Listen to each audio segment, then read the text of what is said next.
અમદાવાદ ખાતે ગુજરાત સહકારી મહાસંમેલન 2025નો શુભારંભ કરાવતા કેન્દ્રીય ગૃહ અને સહકારિતા મંત્રી અમિતભાઈ શાહ. આ તકે કેન્દ્રીય ગૃહ અને સહકારિતા મંત્રી અમિતભાઈ શાહે જણાવ્યું કે સંયુક્ત રાષ્ટ્ર સંઘ દ્વારા વર્ષ 2025ની આંતરરાષ્ટ્રીય સહકારિતા વર્ષ તરીકે ઉજવણી કરવામાં આવી રહી છે, ત્યારે આજે પણ સહકાર ક્ષેત્ર વર્ષ 1900માં હતું એટલું જ પ્રાસંગિક છે.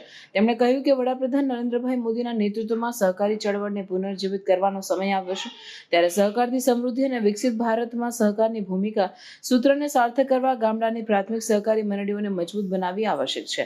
આ માટે સહકારી માળખાનો વ્યાપ વધારવા પર ભાર મૂકતા તેમણે કહ્યું કે સહકારી ક્ષેત્રમાં જે પરિવર્તનો આવ્યા છે તેને ગામડાઓ અને ખેડૂતો સુધી પહોંચાડવા સહકાર પ્રશિક્ષણ અને પારદર્શકતા જરૂરી છે. કેન્દ્રીય સહકાર મંત્રીએ સાયન્સ ઓફ કોઓપરેશન અને સાયન્સ ઇન કોઓપરેશન પર ભાર મૂકતા જણાવ્યું કે આઝાદી સમયે શરૂ થયેલા સહકારી આંદોલનનો વિકાસ થશે. દરેક રાજ્યમાં પ્રાથમિક સહકારી મંડળીઓ મજબૂત બનશે તો ગ્રામ્ય, જિલ્લા અને રાજ્યનું સહકારી માળખું પણ મજબૂત બનશે. આ મહાસંમેલનમાં કેન્દ્રીય ગૃહ અને સહકારી મંત્રી અમિતભાઈ શાહના માર્ગદર્શનમાં સહકાર ક્ષેત્રે થયેલ વિવિધ સીમાચિહ્નરૂપ પ્રકલ્પોથી પણ રાજ્યની સહકારી સંસ્થાઓને માહિતગાર કરવામાં આવ્યા હતા. આ તકે ઉપસ્થિત મહાનુભાવોના હસ્તે સહકારી ક્ષેત્રની માર્ગદર્શિકા રૂપ સહકાર સંકલ્પ પુસ્તકનું વિમોચન પણ કરવામાં આવ્યું હતું.